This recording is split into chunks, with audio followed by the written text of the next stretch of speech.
Hi అండి, అందరికీ నమస్కారం. ఈ వీడియో కేవలం మెగా ఫ్యామిలీ, మెగా హీరోల గురించే ఈ వీడియో అనేది ప్రత్యేకంగా చేయాల్సి వస్తుందండి. కనీసం ఇలాంటి వీడియో గాని చేయకపోతే కొంతమంది దొంగలకు వాళ్ళకి డైరెక్ట్‌గా ఇక మా ఇంట్లోకి వచ్చేయండిరా, మేము తలుపు తెరిసే ఉంచాం. మా ఇంట్లో సొమ్ములు, ఆస్తి, పాస్తులు లేకపోతే డబ్బు ఏమన్నా ఉన్నా సరే మీరు దొంగిలించుకొని వెళ్ళిపోవచ్చు అన్నట్టుగా ఉంటదనమాట. కాబట్టి ఎన్నాళ్ళ కంచో ఇలాంటి వీడియో చేయాలనుకుంటున్నాను గానీ నాకు కుదరట్లేదు. దయచేసి ఈ వీడియోని మీరు చివరి వరకు చూడటానికి ప్రయత్నించండి. ఇది కేవలం మెగా హీరోలు, మెగా ఫ్యామిలీల గురించి మాత్రమే ఈ వీడియో ఉంటదనమాట. మెగా హీరోల్ని అభిమానించే అభిమానులు మాత్రం శ్రద్ధగా వినటానికి ప్రయత్నించండి. చివరిలో ఈ వీడియోకి ఒక లైక్ చేయండి. మీరేమనుకుంటున్నారో మీ అభిప్రాయాన్ని కూడా కామెంట్ ద్వారా తెలపండి.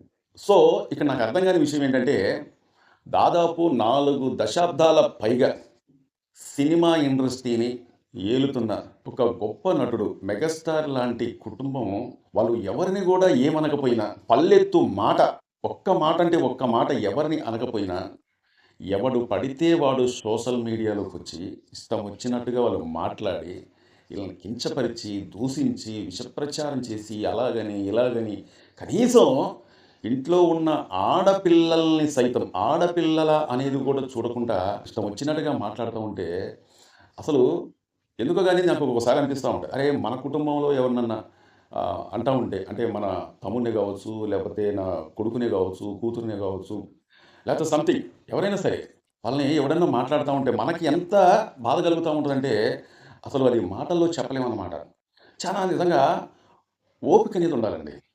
ఎందుకంటే మెగాస్టార్ చిరంజీవి గారి లాంటి వ్యక్తిని ఎన్ని రకాలుగా దూషించినా గానీ, అసలు తన కొడుకుని విమర్శించినా, అతన్ని విమర్శించినా, లేకపోతే ఇంట్లో ఆడపిల్లల్ని విమర్శించినా గ్రేట్ అండి. గ్రేట్. ఎందుకంటున్నానంటే, ఎన్నో సార్లు మనం విన్నాం.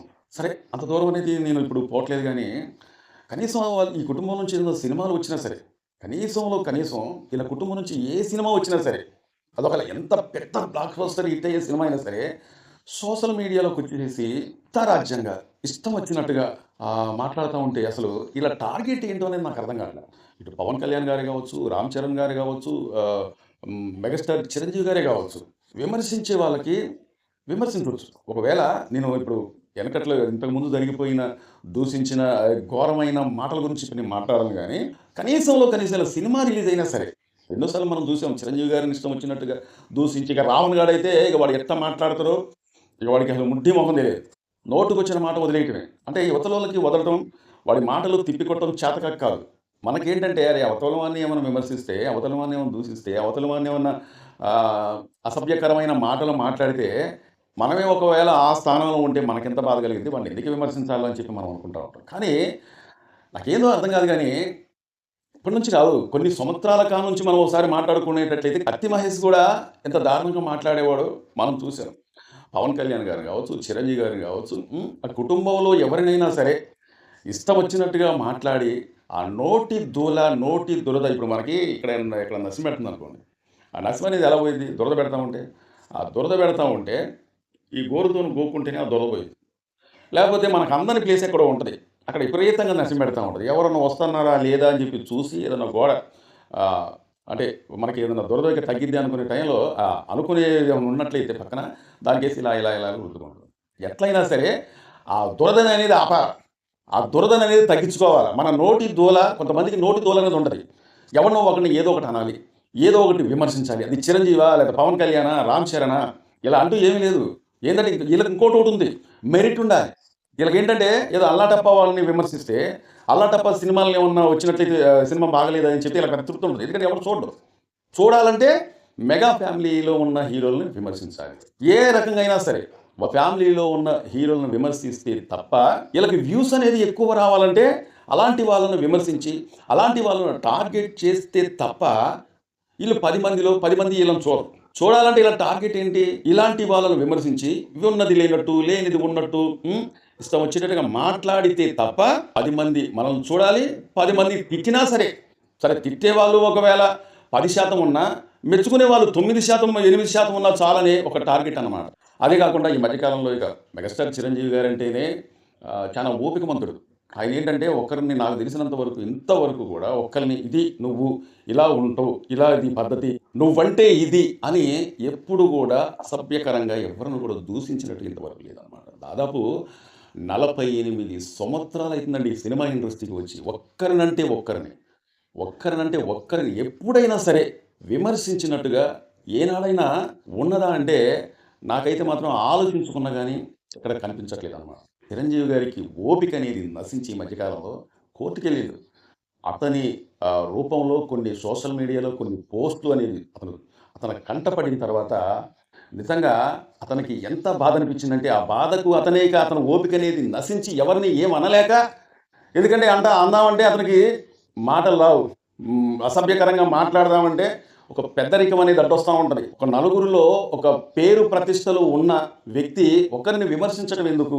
వాడి మనసును గాయపరచడం ఎందుకన్న ఉద్దేశంతో కోర్టుకెళ్ళి నా పేరు గానీ, నా ఊసు గానీ, నా బిరుదులు గానీ, నా గురించి గానీ, నా ఫోటో కూడా ఎవరు కూడా వాడకూడదని చెప్పి మరీ కోర్టు నుంచి ఆర్డర్ తెచ్చుకున్నారు. అయినా కానీ సుఖం ఏముంది?